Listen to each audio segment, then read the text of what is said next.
Okay, all right. So I've started recording.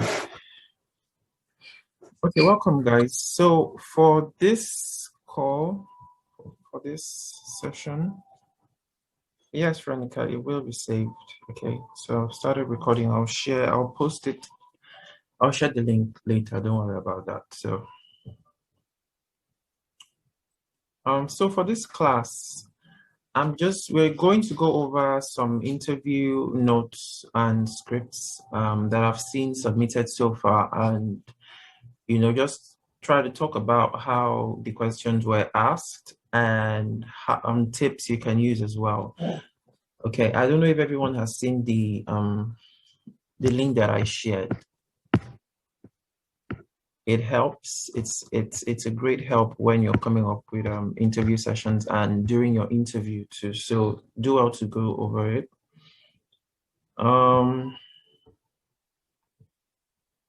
So I'm trying to open the slides. No.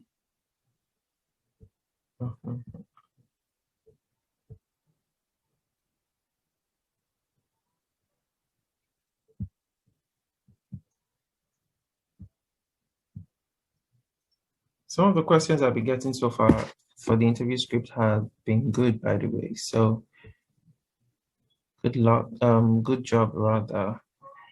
It's usually I usually just find issues at the beginning when you're trying to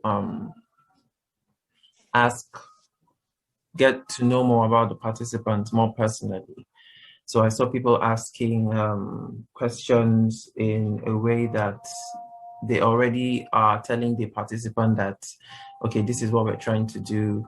How do you feel about donating? Have you heard about world citizen? No, these aren't questions you should be asking at the beginning.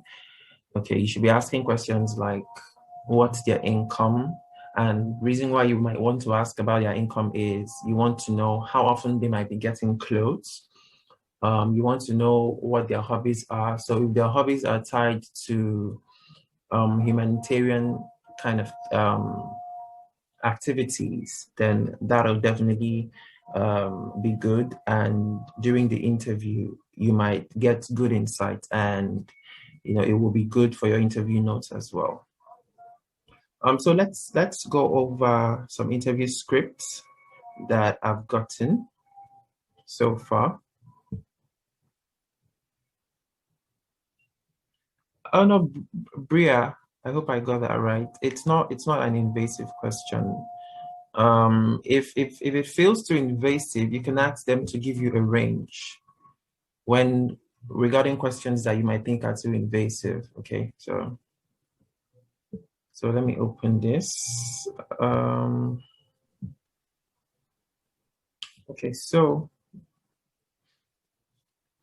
this is okay. No, this is an interview note. Let me open an interview script rather. So I have this one from Cree. Is Cree on the call? Permit me to use yours. I liked your submission, so I'll just use it as, to explain. Okay, so you can see for the first part, aside to tell me about yourself, it asks about occupation, so occupation can be tied to income as well. How often do you use apps to purchase clothing?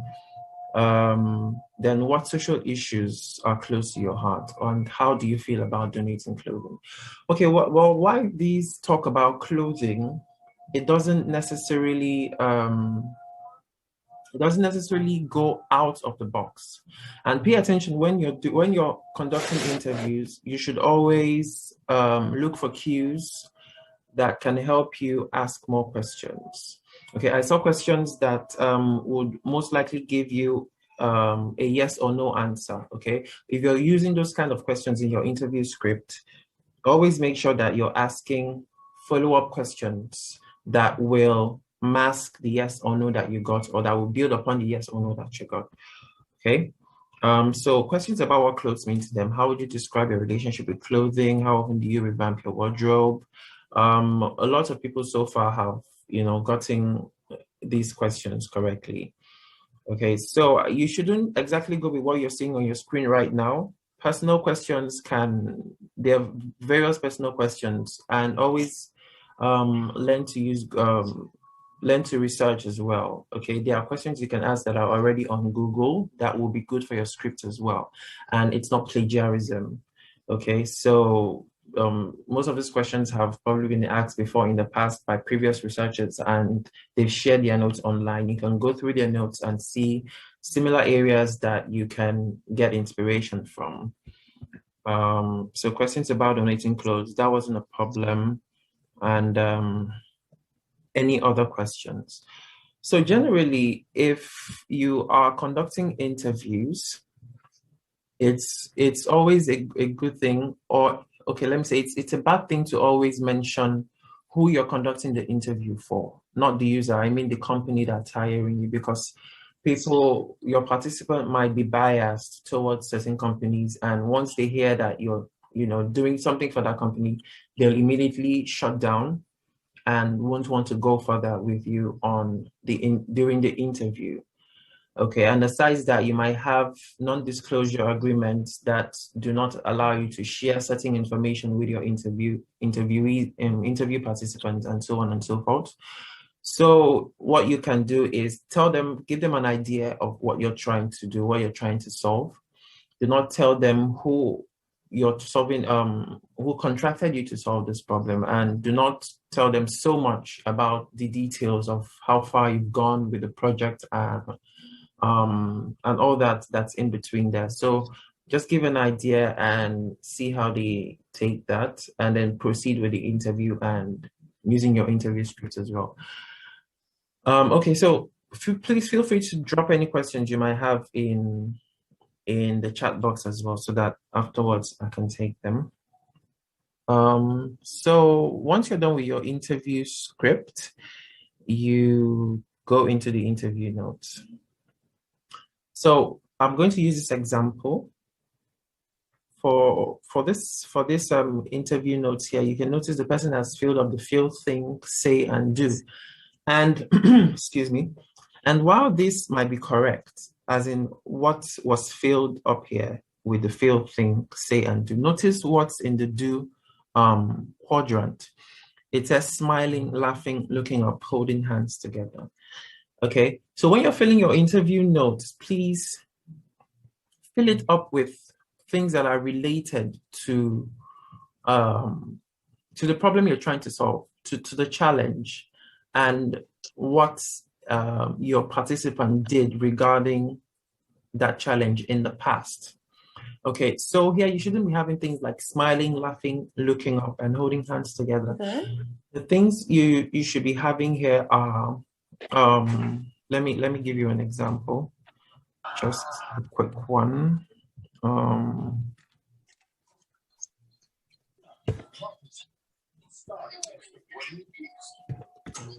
Okay, so the things you should be having here are what? Sorry, let me give you another one. Huh? Yeah, but your head hurts, so you shouldn't really be watching anything. Okay, someone, can you guys mute your mic, please? Sorry, can you mute your mic? Okay, I think that's fixed. Okay, yeah, so I'm going to also briefly talk us through what is expected of us in task 4.3. Okay, because I've been getting a lot of questions about mirror.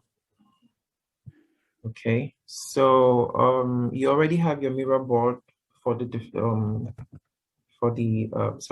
defined stage. You should use your mirror board to do your empathy mapping and to come up with pain points as well as user personas. Okay, so that's generally what goes in the defined stage to help focus your mind on your interview notes and pick out points from there that you can solve, or problems from there that you can solve. Okay, so once you're done with your interview notes, you can go over them. The mirror board will help you, of course. You go over them, you pick out points. If you're concerned that something might not be pinpoint enough, you can always run it by me and say, just to know if it's a problem worth solving. Okay, the slides are pretty much very explanatory, so I don't really want to take much of our time going over that. I'm trying to see if there's anything I should particularly touch on.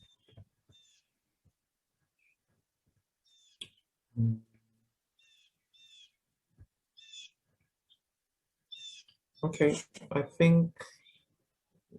don't think there's anything so tasking here. But in order to make it well through this stage, your interviews are very, very important. Try to get them to talk about problems that they have or problems that they face when they are trying to donate. And if they're no longer donating or don't want to donate, try to find out why as well. Ask as many whys as you can. Let me okay. So please ask as many whys as you can. It's being a UX designer, a big part of being a UX designer is knowing how to carry out research and talk to your users in order to get information about them, and that's why you're going through this stage. And if you can do this very well, then you have a very good skill that you will improve on with time. Okay, so once you're done with interview notes and you go on your Miro board, it's fine if you want to submit your Miro board directly. Let me open my Miro board.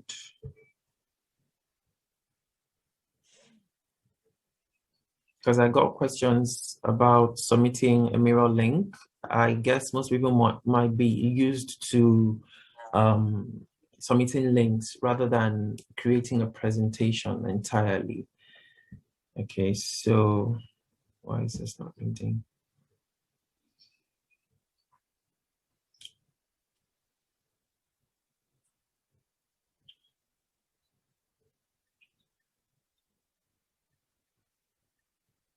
Oh, no idea why this isn't loading at this time.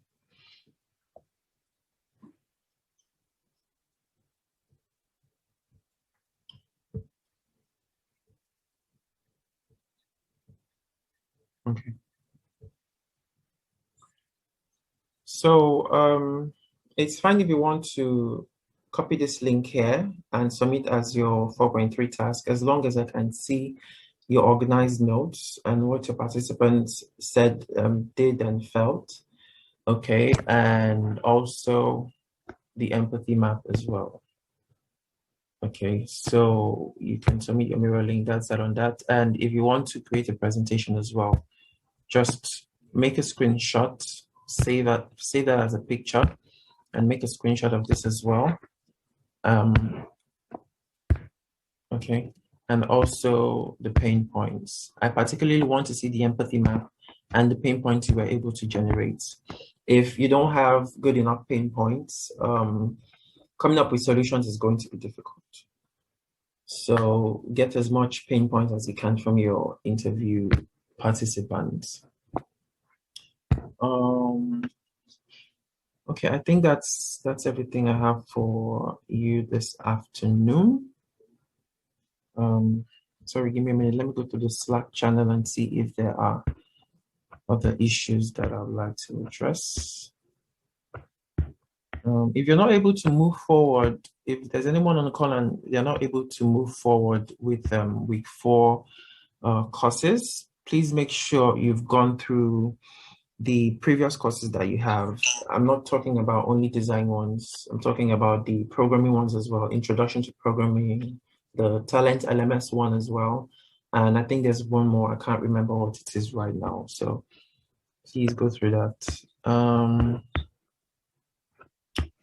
Okay, I think that's pretty much it. If anyone has any confusion, I'll be glad to go over it. But generally, you guys are doing good, really. You guys are really, I like that you're able to go through the materials and carry out tasks on your own. So I love that. So keep that up. I'll be dropping comments in your submissions as well. Okay, so if there are no questions or issues,